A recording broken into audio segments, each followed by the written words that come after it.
الرحمن بن عوف رضي الله تعالى عنه وعن النبي صلى الله عليه وسلم قال ثلاثة تحت العرش يوم القيامة القرآن يحاج العباد له ظهر وبطن والأمانة والرحم تنادي عبد الرحمن بن عوف رضي الله تعالى عنه রাসূলুল্লাহ সাল্লাল্লাহু আলাইহি ওয়াসাল্লাম থেকে বর্ণনা করেন যে রাসূলুল্লাহ সাল্লাল্লাহু আলাইহি ওয়াসাল্লাম ইরশাদ করেছেন তিনটি বিষয় আছে যা কিয়ামতে মানে আরশের নিচে অবস্থান করবে। তার মধ্যে একটি হচ্ছে কোরআন। এটি কি কোরআন? ইউহাজ্জুল ইবাদ, আর সে আরজি করবে তার পাঠকদের জন্য, অর্থাৎ সুপারিশ করবে। তার তো যাহরুন ও বাতিন, আর কোরআনে রয়েছে কি যাহির এবং বাতিন।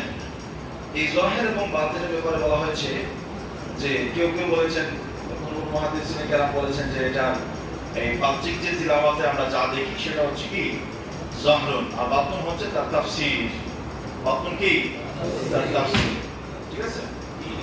আবার আরো কয়েকটা মত আছে, কিন্তু এটাই গ্রহণযোগ্য মত যে এর তাফসীর আছে যাহরুন, বাতিন মানে কি। আবার আছে কি যে আমরা স্বাভাবিকভাবে সরল অনুবাদ করি, ঠিক না? আর আরেকটা হচ্ছে তার পুরো রহস্য বের করা, উদ্ঘাটন করা। যেমন কোরআনুল কারীম থেকে আমরা কি করি, এই গবেষণা করে করে কি বের করে, বিভিন্ন মাসলা মাসাইল বের করে না।